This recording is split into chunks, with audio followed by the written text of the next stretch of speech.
Thank you so much. It's so nice to see so many people. This is actually our fourth official conversation. Yeah, exactly. The first time I met Oscar, he took me for the most extraordinary Colombian lunch in Seven Sisters. Exactly. And we went to your studio, and that was the start, I think, of a really productive ongoing conversation, actually. And I'm pleased to say that Oscar was a guest on A Brush With, so I would urge you to listen to that podcast, because Oscar's at that moment was doing a project called Frequencies, which is a really remarkable project working with school children across the world as collaborators. And I think it's a really radical project, and it was with Art Angel, and that was a really memorable conversation, actually. Yeah.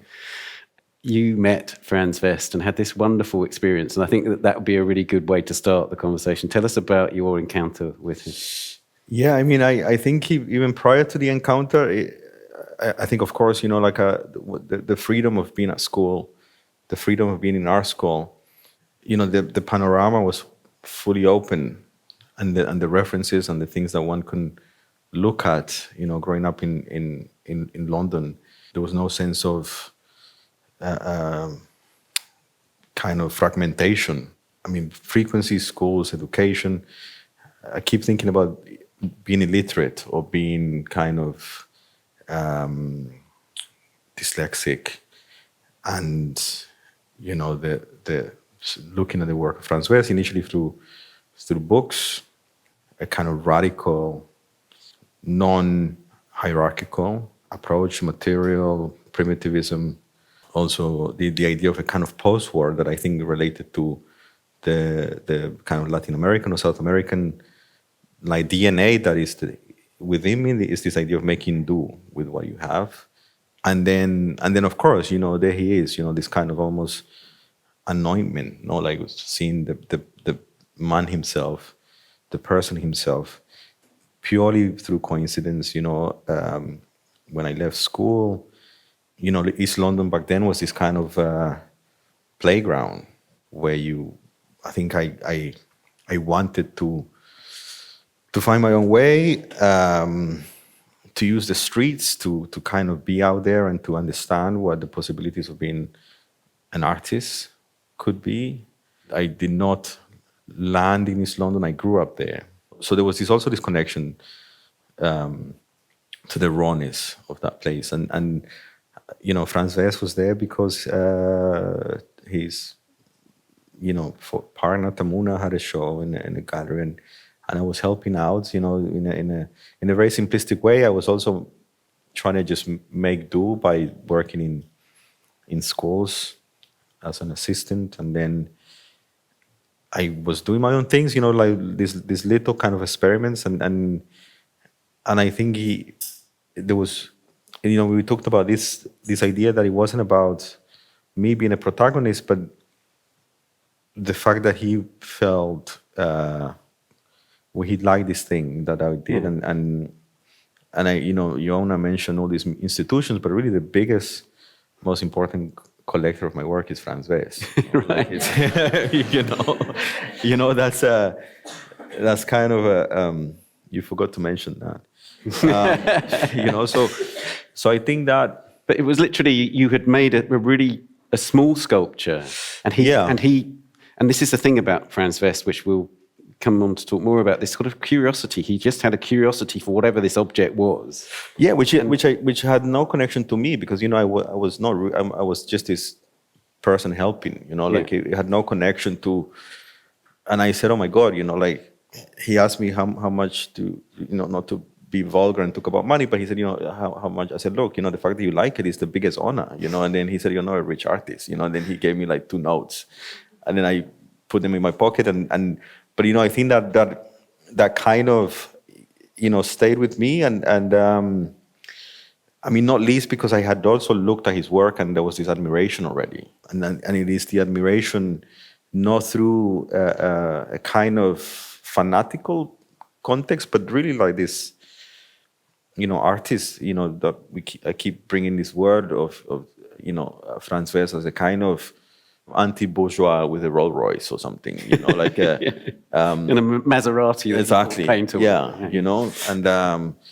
And then I connected to that because I think, again, why London, why I'm drawn to London. It's this kind of frictional energy that allows me to, kind of gets me fired up, and then therefore I can exist. And then of course there's aesthetics and the importance of aesthetics beyond the kind of frequency, the kind of cultural class. I mean, whatever racial, that those things kind of aesthetics has the ability to transcend. Yeah. There's a really nice phrase actually that I think it's Mark Godfrey, I might be wrong, in the catalogue of the Tate Show, there's a phrase that's used and it's aesthetic nonchalance. I think that's a really nice way of putting what he was doing, because to say that there's no aesthetics in Franz's work is completely wrong. He actually has a really acute aesthetic sense, but there is this aspect of a sort of casualness, which I think is a really important aspect of his whole, not just his art, but his persona in a way. And I wondered, when I spoke to Sarah Lucas recently, she talked about the informality that he showed her in a way. And I think that it seems to me that that's one of the things that appealed to you, that kind of... not completely engaged with that kind of with the kind of structure of art and the art world that's around. Yeah, the kind of rigidity. I think also it's almost like the anti academy also. The anti formality.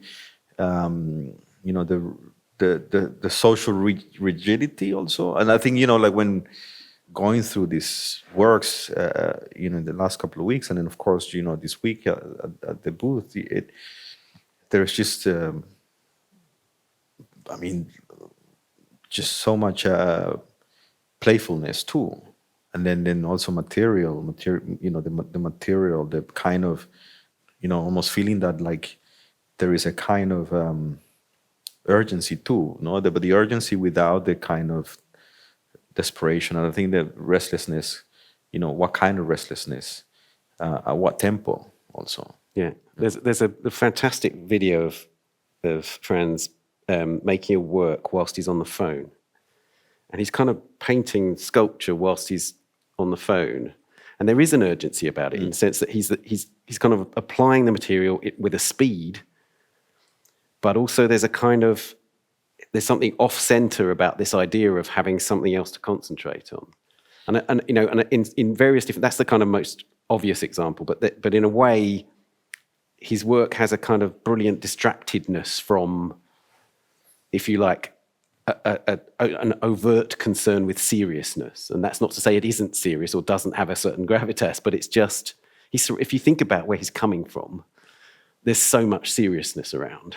Yeah. And if you think about the Viennese actionists performing and he sees them when he's 14 years old or whatever, that's sort of, it must, you react in one way or another to that. And it's really interesting that route that he goes on from there. Well, maybe it's the philosophical. Yeah. The philosophical opens up a space, it kind of makes, time elastic. This idea of the chair, he talks about the chair. I mean, like, yeah, I'm very disappointed. This is not the right chair. This is not the right chair, but here, but the idea of the sofa and the shrink, and it's almost like sitting and going to the shrink and making time infinite, and I think that the work has that, and we've seen so many pictures of him laying in bed, reading, working, and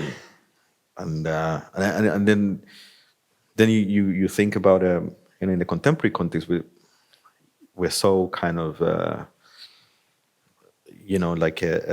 we're so consumed with the kind of structure, and then of course the idea of being in the studio making.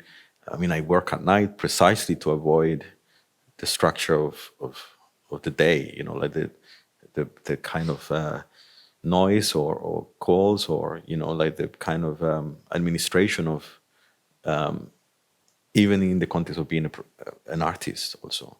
So trying to, always trying to kind of, dislocate yourself. You can see it in the work too, like how the work kind of doesn't conform, even in the context of how the paint is applied or, the works on paper. Yeah. There's this kind of awkwardness. There is absolutely. I'd like to come back to awkwardness actually, because I think that's so central. But just talking about that sort of thinking about how to be an artist, the works on the booth that in a way begin it are these absolutely tiny little pencil drawings. And again, as a gesture at that moment, it's so important to have that small focus. They're actually really exquisite, aren't they? Yeah, that's what sparked everything. As a kind of, I mean, I also, just to kind of divert the focus, you know, it's also this kind of idea, also kind of performance, you know, like performing, you know, where the Pashtuka comes, you know, how the birth of that, the body, you know, I think about, you know, my friends dancing, for example, you know, in the context of, you know, I mean, not to be too elevated, but like otherness and what otherness means and how these kind of aliens are constructed, you know, these kind of foreign entities that in a way are kind of you know, attached to the body or these kind of organisms, Yeah, as well. And I think that those beautiful drawings, but they seem to me as almost like film strips or something, like the kind of beginning of what's to come, and that's really almost like a, you know, the beginning of this universe that he's, you know, slowly creating, developing, effectively out of nothing, and just, you know, like using his tools as a person growing up in a very specific society. Absolutely. You know, his society. Yeah. But the awkwardness that you talked about is really clear when you see, because unfortunately we can't use the Pashtuka. So we should explain, the Pashtuka are these marvelous sort of absurd prostheses that effectively that he created as sculptures that could be picked up and worn and used.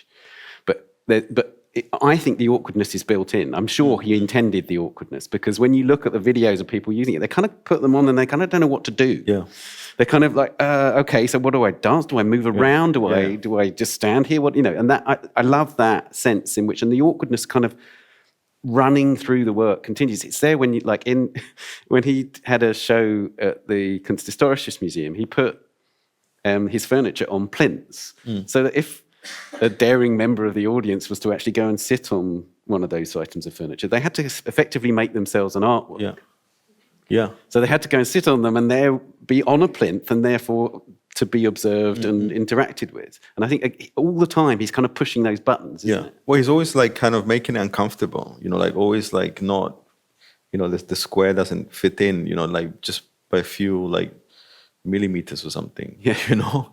And I think that, you know, there's a kind of ricochet of that, you know, throughout, you know, the different dimensions, you know, the video. I mean, this idea of life work, and it's a kind of performance, you know, even the act of making the work. It's, you know, the idea of the artist, you know, performing as an artist, you know, like the brush or something, and it's just I mean, to me, has been. I mean, of course, I come from a totally different context, but it does definitely was a great vessel to feel courageous to say, you know what, I'm going to build my own thing. Then why? Because I want to and because I can, you know, irrespective of my own conditions, in a way. And I love the way that on the booth actually you see the works that he made that they're basically posters for exhibitions and so on. I mean, and as posters they kind of work, but they really don't. And that's what's so great about them. They're called Plakatentwürfe. And there's some fantastic examples on the booth, actually, aren't there? Where the adaptives, the Pashtuka are translated as adaptives. This was a late edition. He only adopted that term later on. This is very Franz. He adopts titles, he gets rid of titles, etc.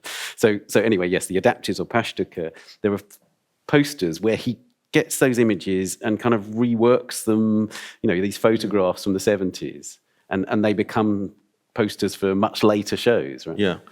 Well, it's like there's no. I mean, again, like alluding to time, that like there's no time is not chronological. You think about the richness of of being able. I mean, to kind of appropriate your own work in a way, but like in a legitimate way.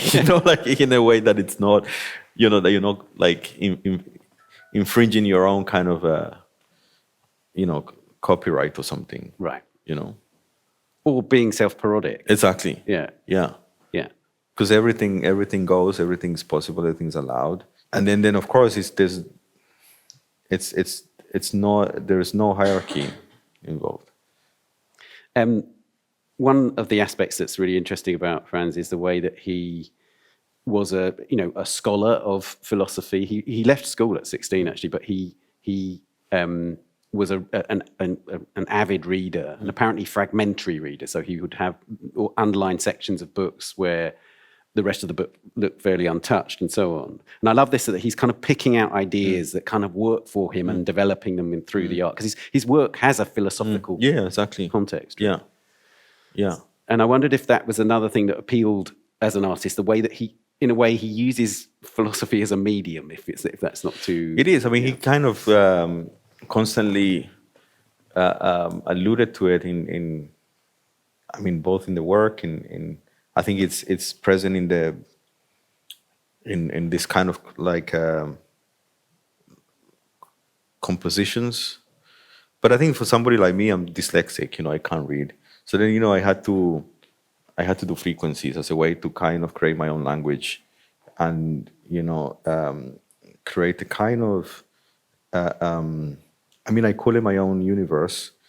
It's a universe that, despite the kind of endeavor over the years, it's just beginning to kind of have its I don't want to call them boundaries. They're not really boundaries, but to kind of become much more in a way solid. I think it is within that primary resource and material that I would, me personally speaking, and in relation to this conversation and Franz West, create layers of time, sedimentation, accumulation time, something like pulp does, or cloning, appropriating, taking, photocopying, reproduction, rescaling. So it's like a stew. You just add a little bit of more water every day, and then it just gets better. That's really interesting. And in the context of the frequencies drawings, so basically you sent canvases to schools across the world, and they were fixed desks, and that allowed the children to make marks on these canvases, but in a way, it produced a kind of an automatic level of unconscious, right? Yeah. So there were deliberate marks in the sense that people write text, but there were loads of doodles there. There were sort of moments where you feel a sort of absence of intention, and that in a way kind of triggered a means of working for you, and you're actually working back into them now. Yeah. So I have a great respect for the kids, and I think that the collaboration happened not in anything post, but the collaboration really happened when these young human beings had the ability to connect with that space and become vessels to download information, download energy, download a kind of automatic conscious and unconscious. Call them recording devices. I call it recording devices. Really nice, they're like kind of films that were left, and they, you press record, and then you live in them for 6 months. Again, this idea of time is something that is beyond the idea of children or schools. It's really that they had the ability to do, because they are in the social or many societies, wherever they are, China, Europe, or Africa, South America, that the structure is the same. A school is a school, very much like here a little bit, and that then all this material becomes, a tremendous, beyond time. If you're talking about, 200,000 canvases, each canvas has 6 months in it, of mark making, conscious and unconscious. So it's really creating this kind of world and constellation of possibility that I am just beginning to get into. Yeah, and there's so much in just what you just said there that makes me think about Franz's work, in the sense that, on the one hand, the idea of time being contained, he's brilliant at unveiling his process or deliberately exposing his process, in the sense that if you look at the legitimate sculptures, which are these plaster cast works where sometimes they have like very high color on them, but they're papier mâché, they're really loose, and you can see he used like phone books, and so you can see individual phone numbers on them and things like that, but one of what he's doing with it, he kind of leaves voids or just leaves moments untouched, and again that casualness. Yeah. But it is a sort of time capsule of making, and I think again that's a means for a lot of artists, I think, of accessing that sort of the crucible of creation, that idea of what it means to make up. But it's also like it's not a coded thing, or like it's not a kind of this kind of like magician, like it's all like the kind of all the steps are kind of laid before you, but still magic, like you just are so attracted nevertheless, despite the kind of ingredients being laid bare, again, like making a stew, it's very simple, but it's so tasty. Yeah. And also another thing that I loved about what you were just saying is that thing of you used the term elasticity earlier on, and one of the things that I'm really conscious of is the way that for Franz in his work there's a sort of sense of the elasticity of language, both in terms of sculptural language but also written language, and the way that the children's texts in your work, there's a sense in which there's a love of just the act of making the mark, and it does represent a word and therefore can be translated. But at the same time, I think Franz really loved text not just for its exact meaning, but for precisely its elasticity. And so it might be the name of a peer, might be the name of a colleague, but then it might also just be these sort of scrawled bits of text that just where he puts the title on the work or whatever. And you see that again on the booth. There's lots of snatches of text and snatches of writing, aren't there? I think for like you saying that made me think of those paintings that, that I was making 10 years ago that have words, I think that it was embarrassing, but it was so absurd, like it was kind of, but I think it was also alluding to a kind of surrealist, the idea that you just download, like, and you're just mark making. Yeah. But then you just say, tamales or something, or like a burrito, and it's jarring, there's a kind of jarring. And then after like doing that for a while, certain words made more sense just because they would look better.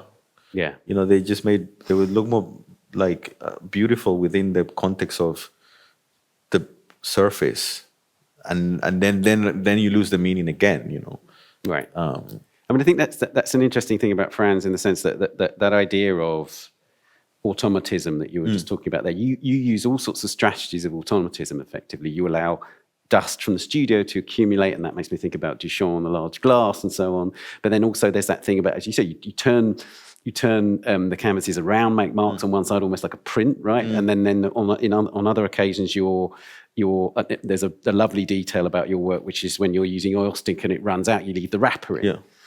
And so you're looking at the surface of the painting, it's caught. Again, time is caught there. But one of the things about Franz, again, is that you feel a sense of that kind of automatic writing or automatic making. But it's not programmatic in the sense that it's not like the Surrealist project was so governed by diktats, even despite all these ideas of the irrational and freedom and so on. Yeah, it became kind of solidified somehow. Yeah, but with Franz, you do think it's free. He's just kind of free. Well, I think the booth has that kind of, quite organically, this kind of like almost like everything mirrors itself, even though everything is very different from, so there's all this kind of cross references, that everything is kind of pointing at each other in a very like organic way, without it being a formula in itself. We want to talk a bit about pop, because there's this curious thing, which is that he saw a pop show when he must have been about 17 in Vienna, and you wouldn't necessarily automatically look at his work and say that there is a clear relationship with pop, because that sort of celebratory feel about American pop, especially, even if it might have that undertow of darkness throughout. With Franz, you just feel there's a sort of, he would always make optimistic statements. You read his statements, he's talking about the future and being ultimately optimistic. But there's a sort of, in the way that he uses found materials from consumer culture, there's a sort of pessimism, right? I mean, it feels like a kind of, the darkness is built in from the start. Yeah, but it's interesting that I mean, this is like a little side note in relation to kind of, to think of, Rausch, why is it not Rauschenberg, or like why is it so different from Rauschenberg, even though that Rauschenberg was going around New York, like utilizing. I think that the optimism in some of Rauschenberg's work was in relation to the image, or this idea of America as a triumphant, leading, the kind of social order in the European context. Of course, it was the loss to abstraction of any kind of sense of, life, of course, joy. That is very much evident in that, idea of having to scrap.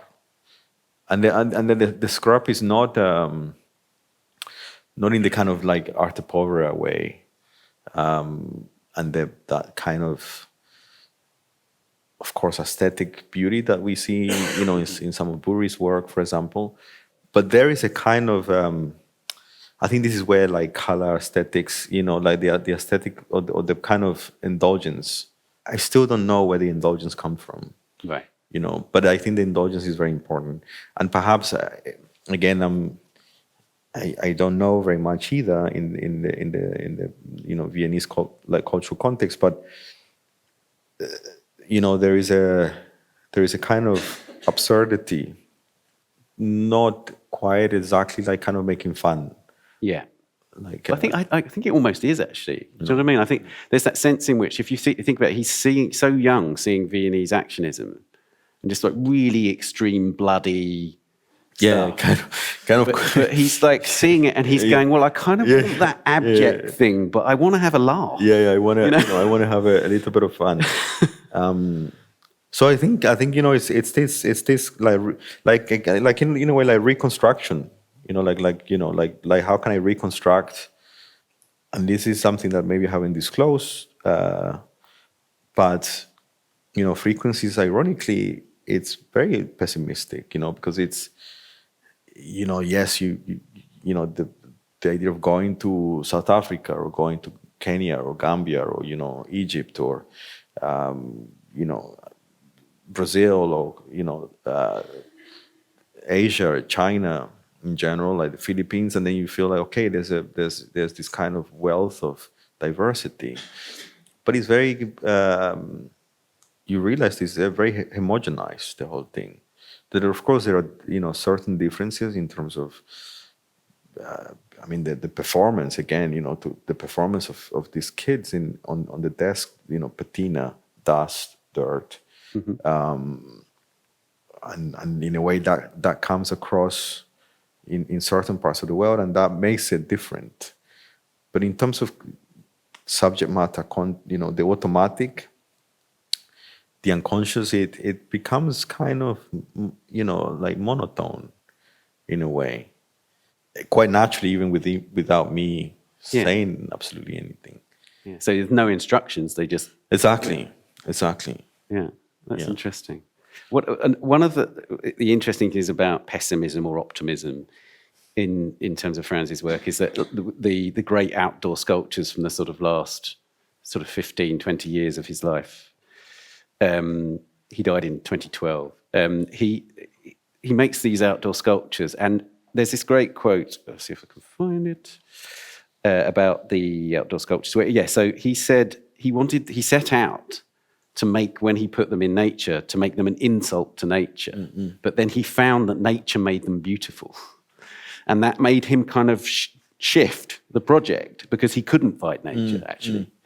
And there's this, and I think, again, that's a marker of a kind of an intelligent artist, if you like it, an artist that sees what the context is doing to their work and then adjusts. And I think one of the great things about the outdoor sculptures is that they are, on the one hand, a kind of, they are mocking public sculpture to a degree, but then they're brilliant as public sculpture.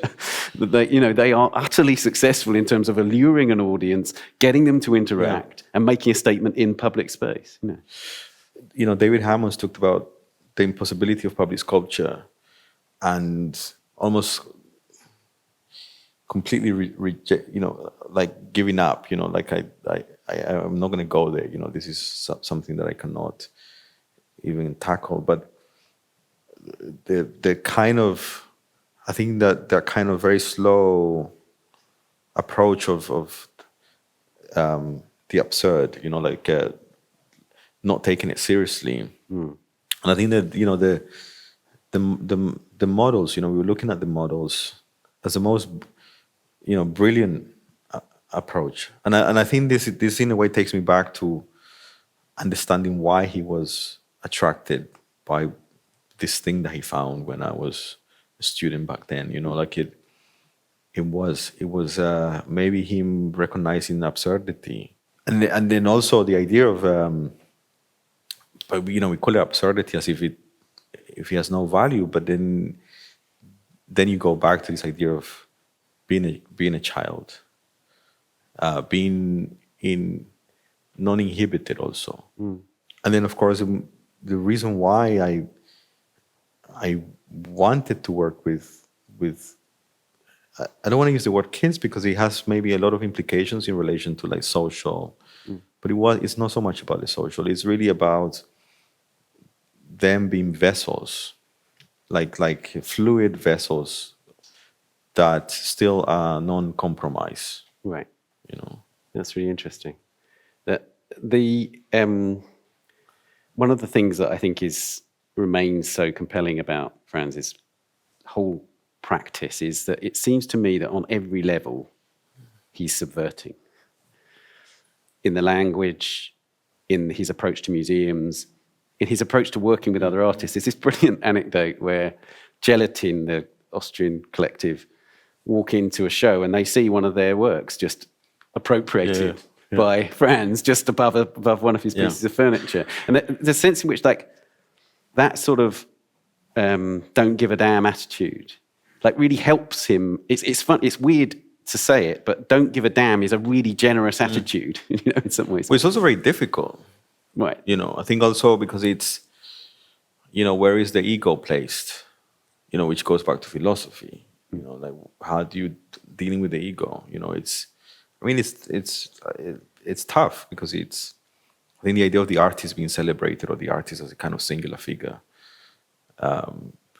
again, really messing with that. And I think, look, just to conclude, because I think we're out of time, we're going to open it up to the floor for questions. Ultimately what he is he is an artist who gives you and other artists like you permission. He opens up a space where you can mine certain aspects of that territory in completely your own way. I think without getting too much into the social conditions, but really almost like his practice is a kind of encyclopedia of possibility, in which if you then internalize it and then do self, who am I and how can I exist within this kind of almost seeing possibility in color for the first time, quite literally. So that's maybe the thing that I was able to kind of embrace very quickly as a student. That's great. Possibilities in to quote Franz, the colours of pajamas for little children. So that's wonderful. Thank you, Oscar. That's fantastic. Thank you.